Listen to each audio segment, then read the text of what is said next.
Magandang araw po sa lahat ng ating mga LGBTQA+ na kapatid dyan po sa lalawigan ng Aurora. Sa pagdiriwang po ng ating Aurora Pride sa araw na ito, nais ko lang pong bigyang pagpupugay ang lahat ng ating mga kaibigan, mga kapatid, mga líderes mula sa LGBTQA+ community na mula po sa iba't ibang mga bayan sa lalawigan po ng Aurora na patuloy na nakikipagsapalaran, patuloy na nakikipaglaban para sa ating karapatan dyan po sa ating probinsya. Sa araw po na ito, nais ko rin pong iparamdamang ipahiwatig po ang ating pasasalamat sa ating minamahal na ama ng ating lalawigan, ang ating minamahal na Gobernador Nante Tolentino, para po sa kanyang walang sawang pagmamahal at suporta sa atin pong komunidad dyan sa LGBTQIA+ sa lalawigan ng Aurora.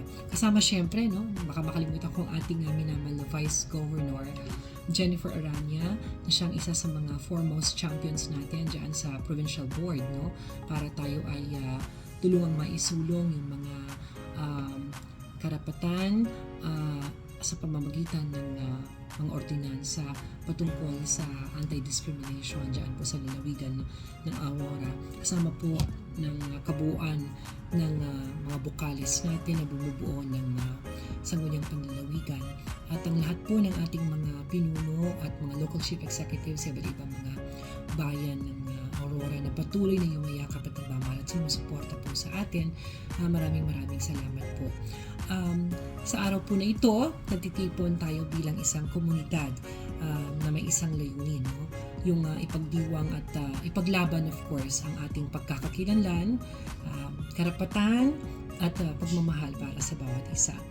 Okay, sa gitna ng mga hamon po na ating dinaranas at partikular yung diskriminasyon po na nangyayari sa araw-araw, patuloy tayong lumalaban at nagkakaisa upang ipakita sa hindi lamang sa lalawigan ng Aurora kundi sa buong mundo na tayo po ay may dagal at halaga sa ating komunidad at lipunan.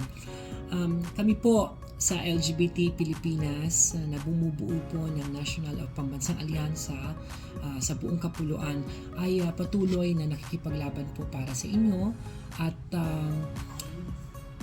patuloy na lumalaban din para sa pagkakapantay-pantay at pagtanggap po hindi lamang dito sa ating probinsya ng Aurora kundi po sa buong kapuluan. Sa tulong ng ating Gobernador Nante Tolentino, mas lalo nating pag-iibayuhin yung pagtataguyod ng ating mga karapatan at pagkakaisa bilang isang komunidad. Sa bawat hakbang na ating ginagawa patungo sa pagbabago at pag-unlad, lagi nating tandaan ang halaga ng respeto at pagmamahal sa bawat isa. Hindi tayo nag-iisa sa laban na ito at sa pagkakaisa natin, tayo ay siguradong magtatagumpay sa huli. Ngayong Pride celebration natin na ginaganap po dyan sa lalawigan ng Aurora at sa kasamang palad, wala po ako dyan ngayon sapagkat ako'y nakakomit na po dito po sa lalawigan ng Pampanga.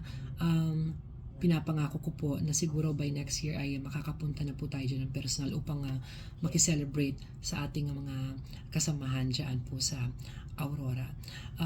So ngayong Pride, itinataguyod po natin ang pagmamahal at pag-aaruga natin sa isa't isa. Itaas natin ang ating mga boses at ipakita sa buong mundo ang ganda at lakas ng ating komunidad. Patuloy nating ipaglaban ang ating karapatan sa pagiging malaya at tapat sa ating sarili. Maraming salamat sa inyong lahat sa patuloy na suporta at pagmamahal, lalo na po sa liderato natin sa LGBT Pilipinas na nangunguna sa paglaban para sa ating karapatan. Mahal namin kayo at patuloy kaming maglilingkod at maglalaban para sa ating mga karapatan at dignidad.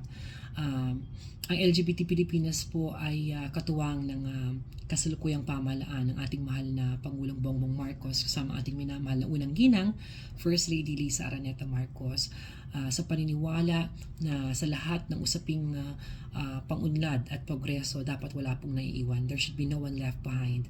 At tayo po ay mapalad na mahal tayo ng ating Pangulong Marcos at ang ating First Lady Lisa Araneta Marcos. Patuloy po nilang pinapakita ang kanilang pagmamahal at pagyakap sa sektor ng LGBTQIA+ sa buong Pilipinas. Yun lang po ang aking mensahe sa ngayon. No? Again, maraming salamat po sa inyo sa patuloy na pakikiisa sa layunin ng LGBT Pilipinas.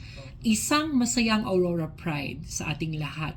Mabuhay ang LGBTQIA+ community ng Aurora. Mabuhay ang pag-ibig at pagkakaisa. Maraming salamat sa ating minamahal na Gobernador Inante Tolentino, muli 10 ng buong opisyales ng lalawigan ng Aurora sa inyong patuloy na suporta sa LGBTQIA+ ng Aurora Province. So, nais ko rin pong pasalamatan si Konsehal JC Gutierrez, ang aming LGBT Pilipinas coordinator sa lalawigan ng Laguna.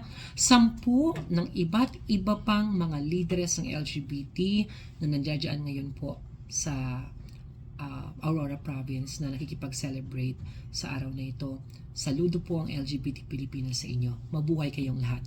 Happy Pride mga kapatid. Thank you and stay safe. Bye!